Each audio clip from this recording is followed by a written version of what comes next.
What's up, everybody? This is Sam Sherbin, a music mixing engineer. I've been mixing records and making music for over 10 years. In this episode of In the Zone, I'll be speaking with audio engineer and mixer Matt Sim at Germano Studios in New York City. We'll be discussing the art of mixing music and how this relates to creativity and art in general. Let's get in the zone. I'm at Germano Studios with my guest, Matt Sim. How are you? Good morning. Hey man, what's up, man? How you been? Good to see you. Good to see you too, man. Thanks for having me here today.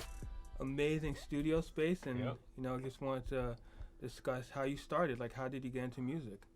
Well, I was like playing music when I was a kid.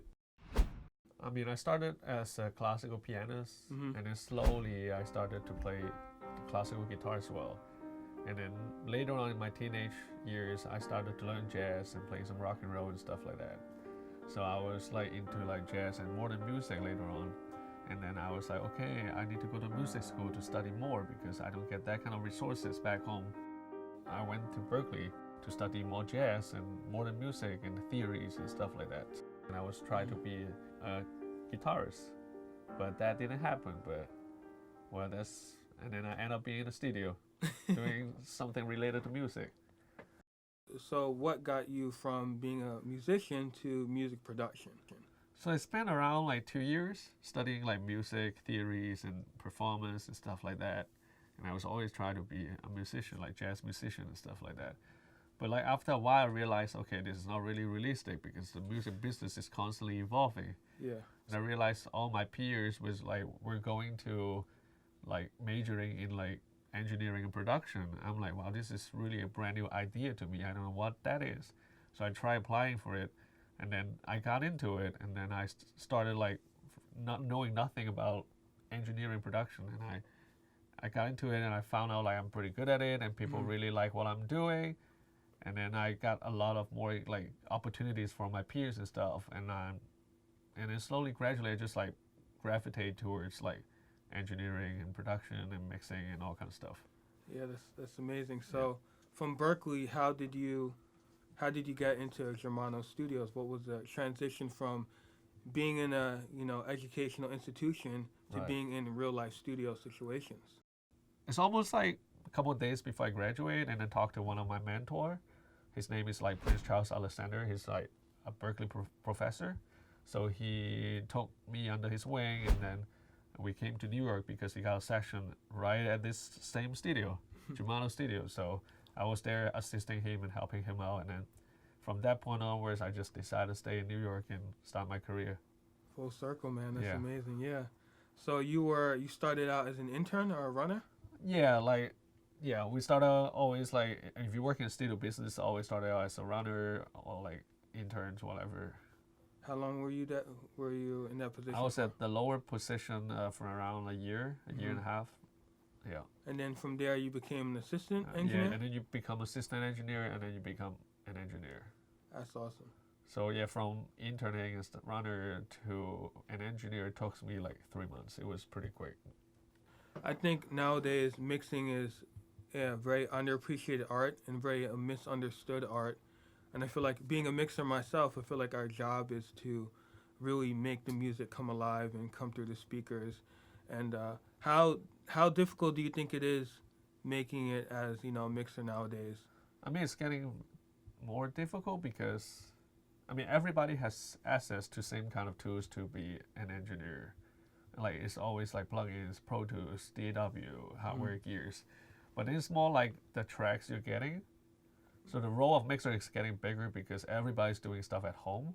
Yeah. So the quality control is pretty bad.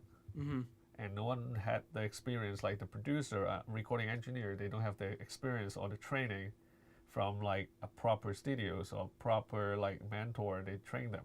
Everybody just learn from YouTube or whatever. Yeah. So the quality is pretty bad. When it got to mixing point, you're like fixing. You're spending a lot of time fixing stuff instead of like making it sound better. Yeah, well, that's the difficult part is fixing it and then also getting the intention. And I feel like a lot of the communication is super key. Whoever you work with, any predominant artists or any up-and-coming artists?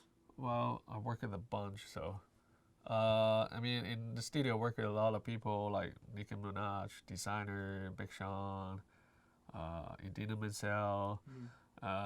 Work with like Steve Jordan a lot, and yeah, pretty much. We have these white speakers over here that you co-designed with APS. So what was that journey, designing your own pair of speakers? So it came in like maybe 4 or 5 years ago, the idea. So, and when I first moved to New York, I'm like always looking for a good pair of speaker to work on because you don't have that much budget. You can buy ATC or anything or Barefoot or whatever. So it's like way out of budget. So, and I was shopping for speakers, and then one of my friends is a distributor for APS back then. I probably still is. So he introduced that brand to me, and it's pretty affordable, and it got the low end I want, and the color is like similar to what I'm like looking for. So I got the older model, the Aeons and the Coax, and the Classic as well. So I tried them all out, and I really like it. So, and then I was like, and then maybe after I used them for like a year and a half or two, and I have an idea, and I introduced the speaker actually to Germano Studio. So we have a lot of APS speakers back then to do surround mixing or whatever. And then like at some point, like I think me and like Germano Studio's owner Troy Germano, and we both like agreed on, I think we should like create our own speakers, just so we can capture like what we're hearing in the real studio like here, and then we can put it in the speakers and then share it to everybody else, so they can share the same sonic characteristics that we have here. You brought in artist Nate Good, his session. Yep, he's a good friend of mine from Virginia. He's an up-and-coming indie rapper. Now we're just going to break down the track and see how you get inside the zone, man. Let's do it. Let's do it.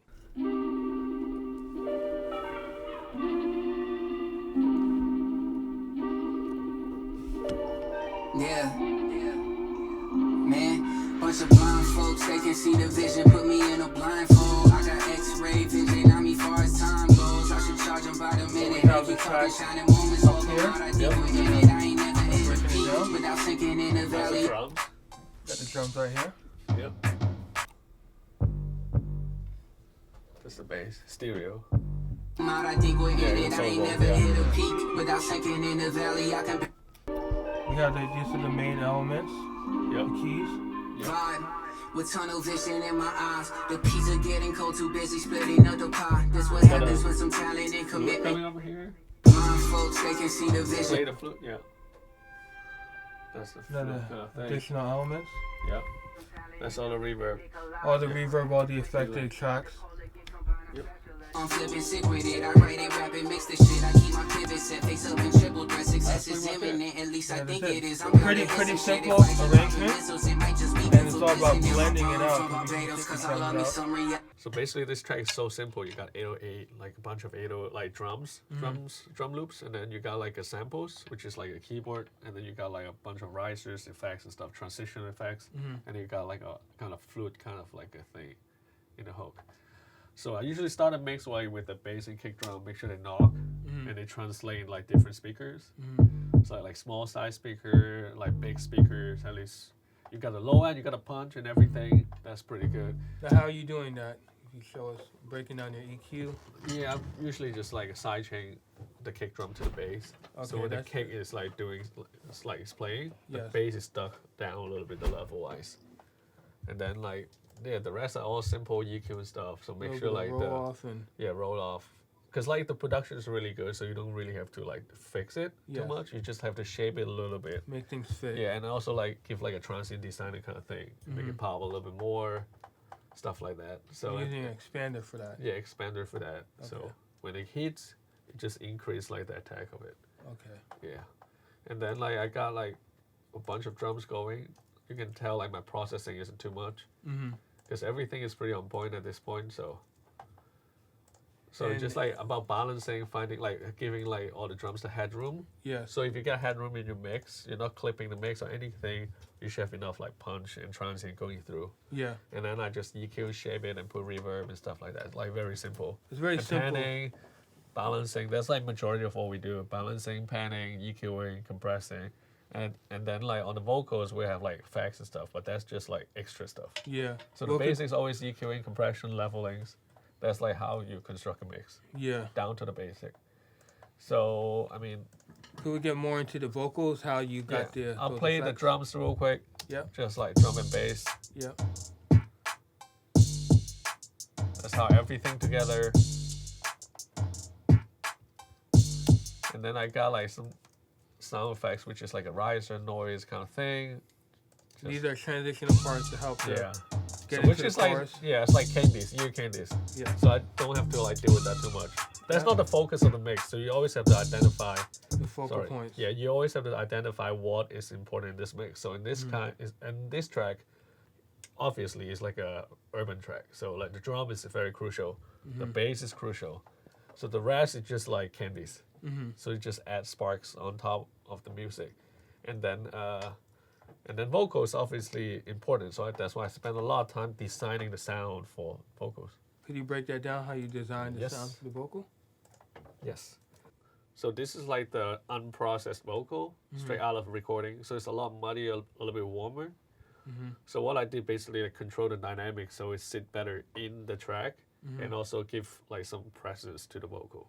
So it translate better on like across different platforms and different playback system. And that the vocal could work against the bass and the kick. Yep, correct. It sit nicely on top of the kick drum, snare, and bass.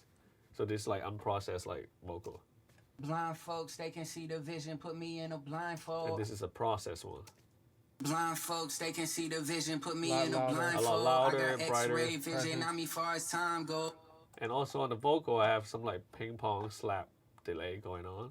Which So is just an give it like ambient a small room reverb kind of thing. So if I bring it up, Blind folks, they can see the vision, put me in a blindfold. I got X-ray it's like These are a the vision, little I mean far cool, as yeah, it's time like a goes. cool I should charge- spring. It's like a cool spring reverb slap kind of thing. So give a little bit space to the vocal, but also kind of fit with the vibe. And it helps disconcern the vocal from all the other elements. 'Cause Yeah, you're correct. hearing that element only on It's the not vocal. too far apart. Yeah. So it's like similar. We're all in the same room and stuff like that. A little bit of depth. Yeah, a little bit depth and a little bit coolness to it. So we're just trying to be creative here. We're like producing the record in a way. Yeah, we are. Yeah. So and then afterwards like there's like a little bit of reverb Blind folks, they can see the vision, put me in a blind. And you're just to give a using, little bit more depth to it. I'm using a Eventide, just ultra verb, like a chamber kind of thing. So give a little bit more like reverb to it, but like very minimal because it's a rap urban track. I don't want to be too wet for this. So yeah, and then I have some automation for like delay throws and stuff. So in certain words I have like some Blind folks, like quarter delay on some words to highlight them to give a little bit rhythm to it. So combine them would be like. blind folks, they can see the vision, put me in a blindfold. I got and X-ray that vision. help I'm move the track along. Yeah, just It a little really bit does. movement to it. And then I also have a second one, which is like a springy kind of delay going on. Could you mute that so they could hear it before? Oh yeah, sure. Let me mute those delay. Here we go. blind folks, they can see the vision, put me in a blindfold. I got X-ray vision, I mean far as time goes. I should charge them by them. So now we put the delay back in. Yeah. Blind folks, they can see the vision, put me in a blindfold. I got X-ray vision, I mean Sounds like far more as time power. goes. I should charge them by the minute, they keep talking. So you keep a little bit like 3D-ness to the mix. So you got something happening in the front and something happening in the back. So and also like I took the liberty to add an octave lower on this section because there's nothing else going on. There's no bass or kick drum, so I just feel like it's cool maybe add a octave lower. So here's the octave lower. Without sinking in the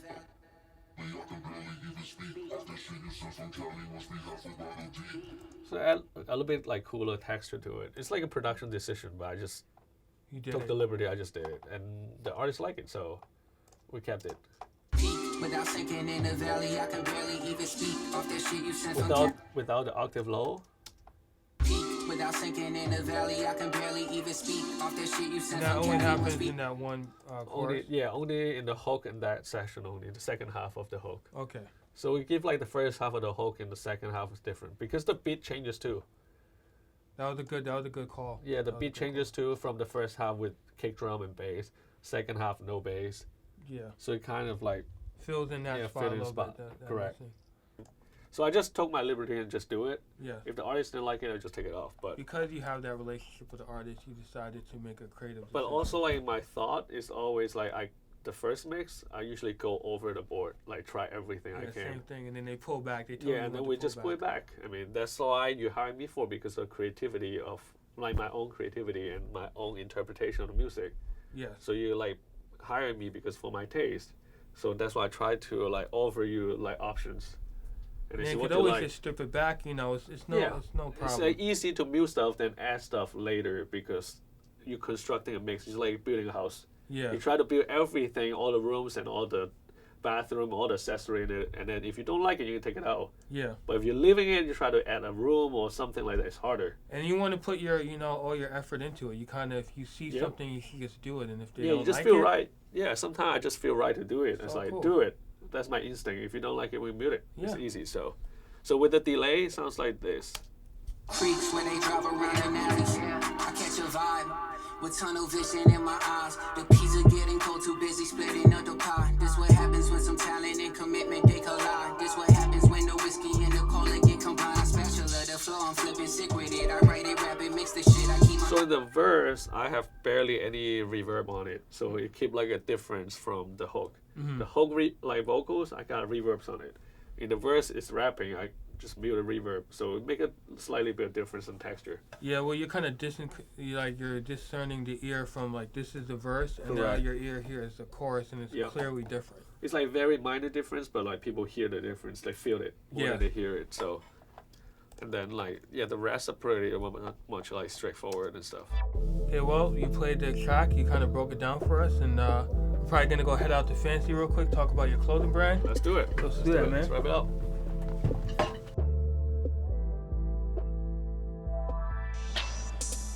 Sam, I want to take you to this store, which is one of my favorite stores in the city. So there's no sign, but like this store is named Fancy. And the vibe is really cool, because inside you can see like like really cool looking speakers, and like different design and different art pieces and cool stuff. It's a vibe, man. It's a vibe. Let's go inside, man. Let's go. What's up, man? What's going on, man? Sam. Guys, welcome to Fancy. Hey, how are you? What's up, my boy? Yeah. So this is the first physical store of Fancy.com. We're a marketplace that's been around for 10 years, and now all the top sellers, the gadgets, everything people have been waiting for are now here. I'm located here on 57 Bond Street, so we have everything now that you guys can touch and enjoy. It's all the top sellers, so experience it, enjoy it, and have a good time, man. Thank you very much. So yeah, Matt, you have your clothing company Out of Order. Tell me how that started. So basically, me and a couple of friends, we just get together, and this is like our hobbies and stuff, and our passion as well. And we're all creative people. We want to create like our own clothing line so we can wear our own clothes.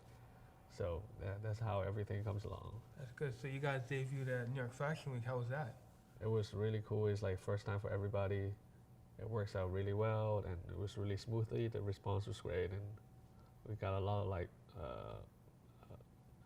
media attention and stuff like that. That was great. A lot of interviews, so we got to meet a lot of people. It was cool for everybody. It's a good learning experience. That's good. That's good. Do you know where you can find the clothing? Any website? Yeah, you can find it on our website. Right now, we're selling direct on our website, but hopefully we have more like store like here, Fancy, carry out clothing soon, so you can find it in physical store as well. Hopefully not too long from now. We have our like own rack of clothes here. Yeah, so you'll have the Out of Order rack. Yeah, the rack and stuff, Yeah. so we can put our different looks here, and then we can do pop-up store, and hopefully that's So like some plans down the road. Are you guys more into like, you know, athletic wear, street wear? Like We're more like streetwear style. We try to be like very unconventional way of doing things with like good quality of fabric and stuff like that. The patterns look really cool as well. You Yeah. got different textures and We things try like to that. like have different theme and stuff like that. So like the latest collection, which we premiere in the New York Fashion Week, was about like gun violence. So every design was related to like gun violence. So we try to like raise awareness of people like to gun violence. So, It's so awesome, that's a man. theme. We try to collaborate like different themes. So that's like the idea behind it. That's cool, man. That's So- cool. Can't wait to see it over here, man.